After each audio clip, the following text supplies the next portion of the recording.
Are we content to move into open session? Great. Members, I have received apologies from the Deputy Chairperson, John Dallett, and Conor Murphy. Any other apologies we're aware of? None. Okay, members, I'd like to welcome everyone to today's meeting. Item 2, which is the minutes of the meeting of the 21st of October, can be found on page 5 of your electronic packs. If members are compliant with the draft minutes, I'll sign them into the record. Great.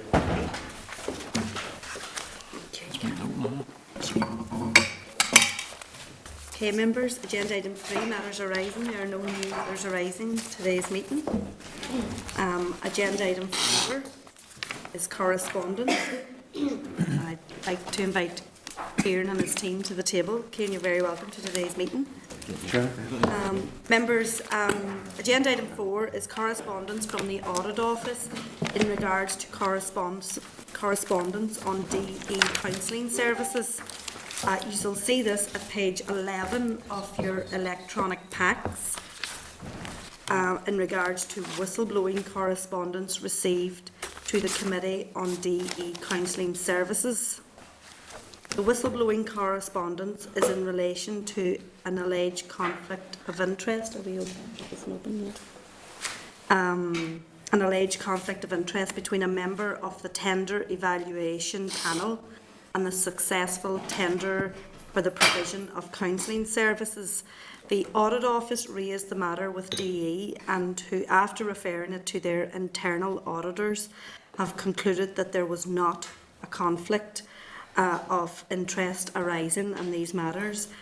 This area of procurement within DE will be looked at by the Audit Office in an up-and-coming audit, and any findings will be reported back.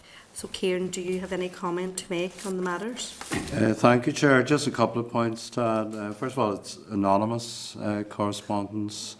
It has been copied widely, so there's material sent to ourselves, material sent to the committee, material sent to the Minister. Internal audit in DE looked at the conflict of interest issue, and there was nothing of substance in that.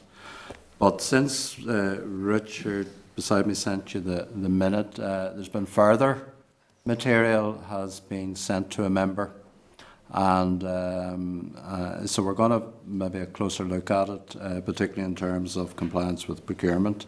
So there's a bit more to do in this, and then we'll come back to the committee. Okay, thank you, Kieran. Do any member want to make a comment, or are we content to note the correspondence? Phil? Can I just seek clarification from Kieran, because this whistleblowing letter is to do with friendships rather than family relationships or any financial connection. Yeah. What is the story with conflicts of interest in situations where it's a friendship or a historical relationship where you've just known somebody as opposed to the alternative? Well, I think that's a good question. I think you start off with close family connections. So if it's a brother, a sibling, a spouse, a son or a daughter, that's a close connection. But it'd be good practice where, say, if there's a close friendship, something like that is declared. There's nothing, I think, of substance actually has been substantiated on this so far. But as well as the conflict of issues, there have been new issues raised around procurement, so we want to have a wider look at it. Just in general terms, somebody that's a friend of somebody else, is that a conflict of interest, or is it based on individual circumstances? Well, let's give an example. I think my own organisation, we're quite rigorous on conflicts of interest. So let's say one of my senior staff has a close friendship with a finance director in an organisation that we audit. We'd expect that to be declared, and where that is declared, then we'd move somebody else to do the audit to make sure it's independent. So there are circumstances where it'd be appropriate to declare a close friendship. But you would have to look at it. I don't think you can make a generalisation. Each case would be different and would have to be treated on its merits. Sure. Okay, members, we're content to note the contents of correspondence. Agreed. Members, also we have correspondence which we have received from Beverley Residents Association and Mr Dermot Nesbitt regarding our PAC report on DSD advanced land purchases, which is at page 18 of your electronic packs and also page 3 of your yellow tabled packs. The correspondence has been received from Beverley Residents Association and Mr Nesbitt in relation to our recent publication of the report on DSD advanced land purchases. They have both thanked the Public Accounts Committee for the work into this inquiry, expressing their gratitude for producing such a comprehensive and heartening report. I think it's very nice of both individuals to write back to us after the work that we undertook with the Audit Office in relation to the advanced land purchases. So I'd like to publicly thank Mrs Craig and Mr McNesbitt for their correspondence on behalf of the committee. Dermot, not Mike. Sorry? Dermot, not Mike. Mike Nesbitt wouldn't be thanking us for Sorry. anything. It's Dermot. No. Dermot. Two totally different people. Yes, thank you for that correction. So, members, are we content to note the contents of both correspondence from Mr Dermot Nesbitt and Mrs Craig? Yep. Okay, members, agenda item 5, which is the inquiry into the NI Water's response to a suspected fraud and review of an investigation of the whistleblower complaint, which is at page 19 of your electronic packs. Members, you'll find a memorandum of reply and on the report into NI Water's response to a suspected fraud and the DRD review of an investigation into the whistleblowing complaint. Members, as you will have read, this MOR is largely positive, and out of a total of 10 recommendations, 7 have been implemented and 3 are in the process of being implemented. Also, DFP has made a commitment to update the committee on progress in relation to recommendation 6 of the NI Water suspected fraud MOR, and this is regarding progress on the establishment of the Group Fraud Investigation Service. DFP has proposed that an update could be provided as part of the briefing on the annual theft and fraud report, which is due to be issued in December of this year. Members, do you have any comments on the proposals or on the MOR? Okay. Kieran, do you want to make any comments on the I think MOR? one of the big points coming out of this, Chair, was the agreement to set up a centralised fraud investigation unit. And there has been movement on that. The head of the unit has been appointed. Very few staff as yet, but the general direction is good. And I think that will help build up expertise across the system in fraud investigation, because that was a weakness that was very apparent in a number of committee reports over the years. So that's a good thing. One of the other points in that report was just the clearance of Audit Office reports. The committee had recommended a 3-month turnaround time. Civil Service didn't accept that, but what they did say was they would agree a new protocol with us. That has now been done, and if Eddie joins us here, Eddie has been heavily involved in that. One of the things we've been doing, Eddie, is along with the Treasury Office, has been doing a tour around permanent secretaries to get them to get this new protocol embedded. I think we had visited about 5 or 6 of the accounting officers, although that was with Jack Laborie, the previous TOA. So there's been a bit of a hiatus. There's now someone being appointed temporarily into that post, so I'll be speaking to them shortly to restart the process. I think the production of a protocol is very useful, and there hadn't actually been one formally since something like 1985 or 86, so it was good to get something formal in place. I think it's very much a work in progress to some extent, and it will be really only in the sort of medium to long term that we'll see the extent to which that helps to expedite the clearance and get reports really to this committee as quickly as we can. Okay, members, do you have any comments to make, or? Kieran, 3 are in the process of being implemented, which is very good in my estimation.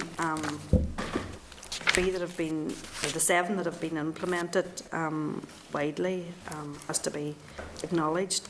The 3 that are in the process of being implemented, do we know where they're at the minute, or in terms of what the correspondence that they have given us? Is there a time? Well, one of them is the more detailed guidance on conducting fraud investigations, and that's something that the new unit will do. It says it's hoped the final version of these will be in place by the end of the year. Well, we've only a month to the end of the year, so we can The feedback? we can keep a check on that. Eddie, give it the other 2.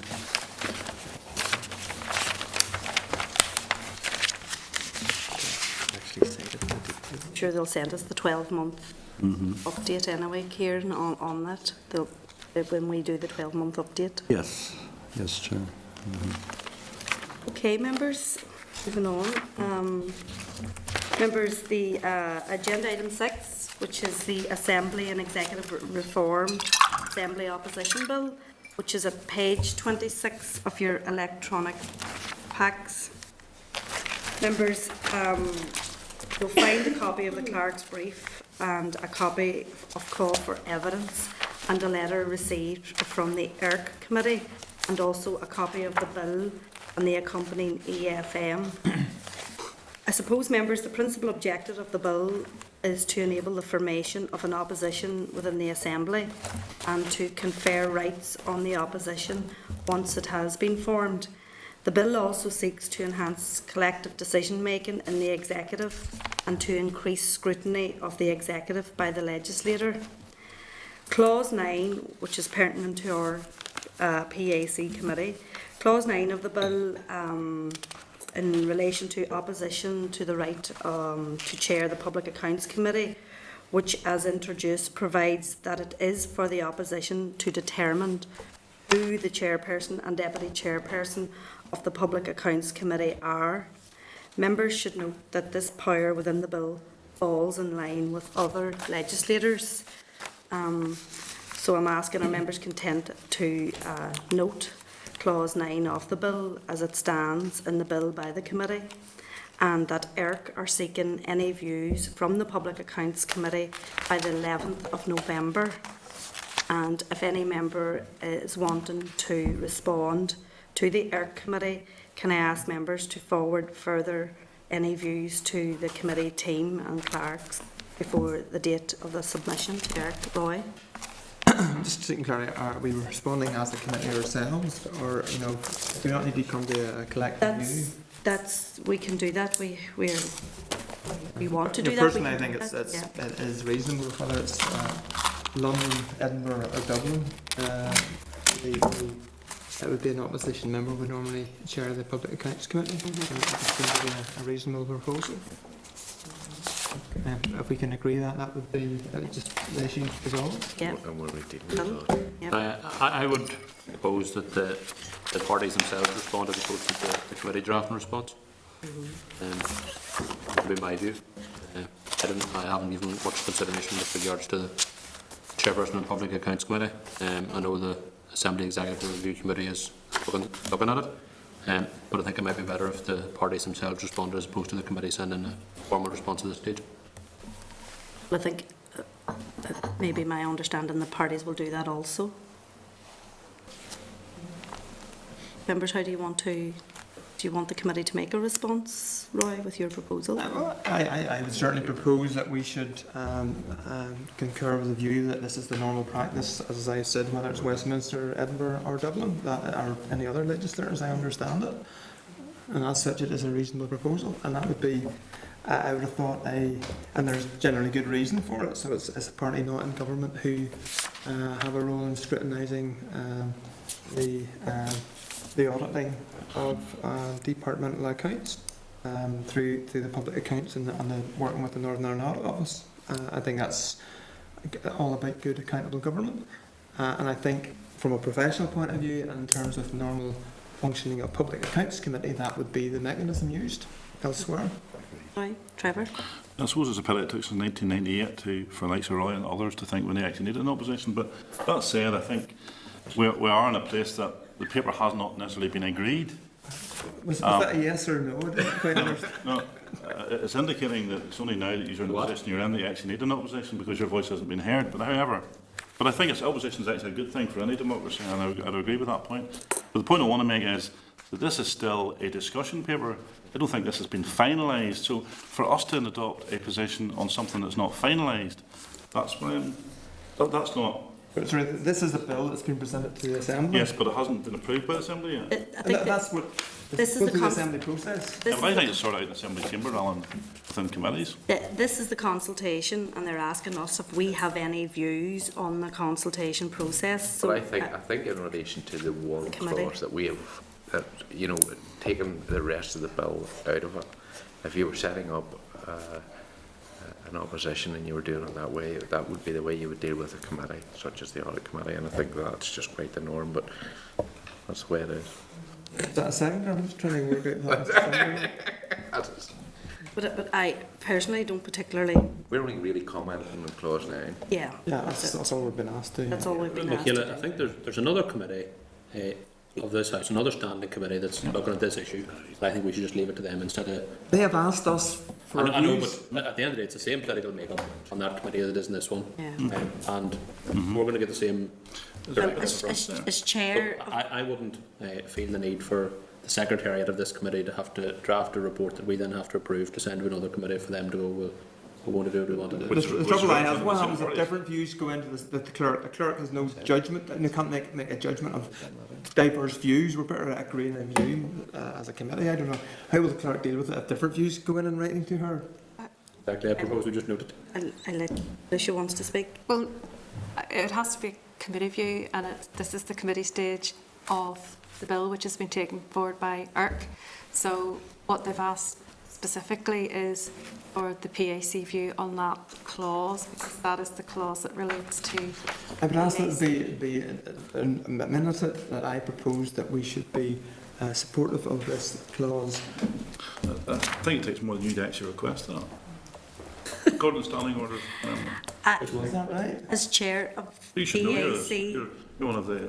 as chair of this committee, I mean, I concur with both parties have said, but I'm of the opinion and of the view that there is another committee within this House that is dealing with it.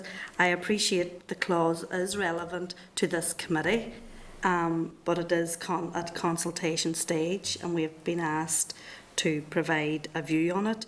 And in my view, I don't believe that it is of this committee's remit to do so when there is another committee in this House looking at it. So they have asked us for a view. Yeah, I appreciate that. However, I mean, in terms of the clause in itself, I don't think we should be making a Everybody's response. entitled to their opinion. Well, It's up to us to It'll be sorted in the chamber. I actually agree with I agree with the clause. the clause. Yes. However, each of the political parties are represented on IRC and in the executive where this is going to be decided. Indeed, is it not actually part of the Roy tell us he's at the talks, but it's actually part of the talks process. So regardless of where our opinions stand or fall, someone else is going to make this decision on our behalf. So, and I think you could enter into debate where actually playing politics with something here at the moment that's unnecessary. I mean, agree. I've made a proposal, there will be a seconder or there won't, and that will take it forward, so there we go. Does anybody want to second Roy's proposal? Now, for the deputy speaker. Okay. Okay, I think that's our view. Noted, Roy. Noted. Okay, members, agenda Feel free to put in personal Agenda item 7, which is the inquiry into the Department of Education sustainability of schools, and we have an introduction to the briefing. We have Kieran, Eddie and Suzanne. You're very welcome, Suzanne, to brief us. Members, at page 50 of your electronic packs, you will find the Audit Office report on sustainability of schools. And on page 120 of your electronic packs, you will see a briefing paper from the Audit Office on sustainability of schools. So that's at page 120. And page 132, the slides have been also helpfully been provided to us.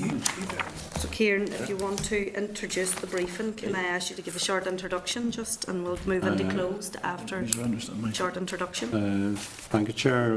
Past Eddie Bradley who led this study. Will do the short introduction. Okay, thanks, CNIG. I suppose by way of background, the origins of the Sustainable Schools policy actually date back about 10 years to December 2006, when the department published an independent strategic review of education. That was known as the Bain Review. And basically the Bain Review concluded that because of falling pupil numbers in Northern Ireland and the many school sectors here, essentially there were too many schools, too many small schools, and some would become educationally unsustainable. So in order to address that problem, the Department of Education introduced the Sustainable Schools policy in January 2009, with area-based planning seen as the key driver to deliver a network of sustainable schools. Our report essentially evaluates the progress made by the Department in delivering sustainable schools since the Bain Review. And we reviewed the area planning process and the Department's oversight of that process. Before moving into just an overview of our main findings, I think it is important maybe to flag up just the Department's strong views on some of the difficulties inherent in delivering the Sustainable Schools policy. And there were 4 things which they were very keen that we reflected in the report, and I think it is important just to flag those up for your information. The first is the fact that education here is delivered by a number of sectors. Obviously there's the controlled, there's the Catholic maintained, there's voluntary grammar schools, Irish medium and integrated. So the department was really just, I suppose, highlighting the difficulties when you've effectively got 6 separate sectors of education. The Bain Review, when it reported, assumed that the Educational Standards Authority, ESA, would be established, and that didn't happen. So the department noted that area planning was therefore implemented in a more fragmented way than the Bain Review had envisaged. The department also flagged up, and I'll use their term, that area planning is a highly contested space, as they put it. And really what they were saying there was local communities quite naturally have close attachments to their schools. And this has actually led to a lot of legal challenges of a number of the department's area planning decisions. And the final point which the department flagged up with us was the fact that there is a policy of open enrolment, which really gives a degree of parental choice, and that makes it quite difficult to predict demand for schools at a local level. Easier to do so at Northern Ireland level, but not so easy whenever you get down to a local context. So I just really wanted to flag those up because I think the department was very strong in ensuring that those points of view were reflected in our report.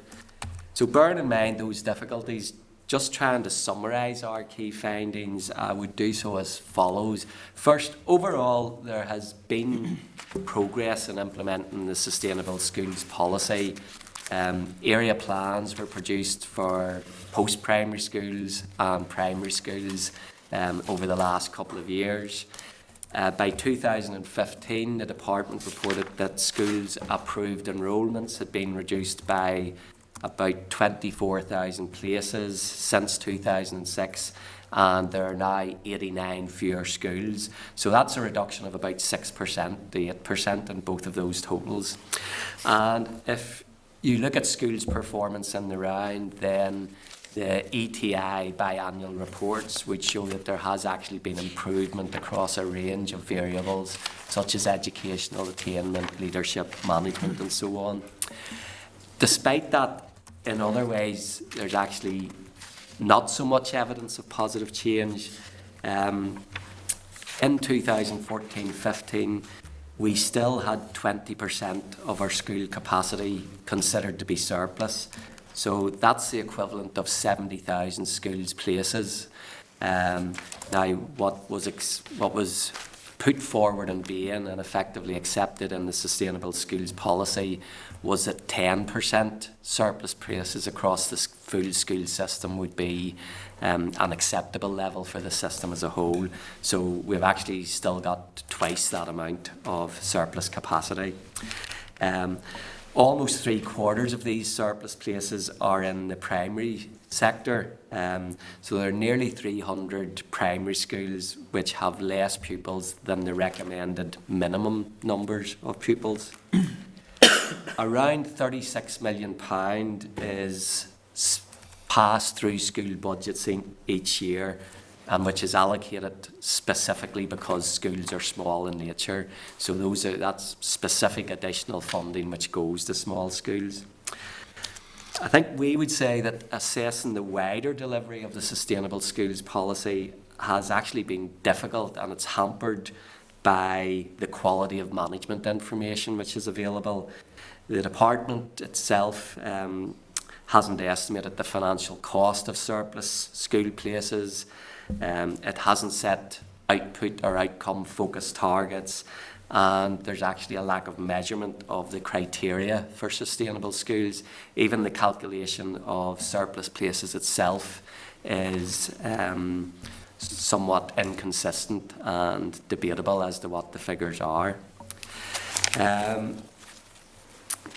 And ETI reports still indicate significant problems with underachievement, particularly in non-grammar schools, and the quality of leadership and management is also a significant issue in a number of post-primary schools. In terms of managing the actual area planning process, our report suggests the department's approach generally could have been better.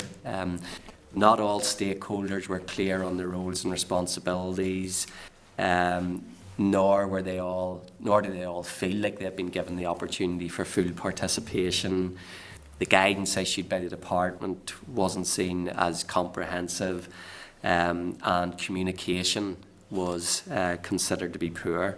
There are new revised area planning governance structures in operation, and a new area planning cycle has been agreed, so there have been developments even since our report. And I think, Chair, for briefing purposes at this juncture, that's all I'd say. Okay, thank you, Eddie. Just to remind me, I've got a few members indicated to ask a question, but just to remind members, we will be moving into close for a more comprehensive briefing. I have Roy, Trevor, and then Phil. The first thing, we declared interest as a governor of Glyn Primary School. That's just what we do at this stage. Does any other member want to declare an interest in these matters? Board of Governors, yes. Trevor, Board of Governors Paul, as well. Board of Governors. Yeah. Okay, right, Trevor, is that declaration of interest? Is that I'll what maybe you- wait till we get into detail. Okay, Phil, did you want to ask we're No, I'm going happy into to wait. close, you're happy to go into close? Okay, members, we'll move into close to have a more comprehensive briefing, that's okay. The Northern Ireland Assembly, Committee Room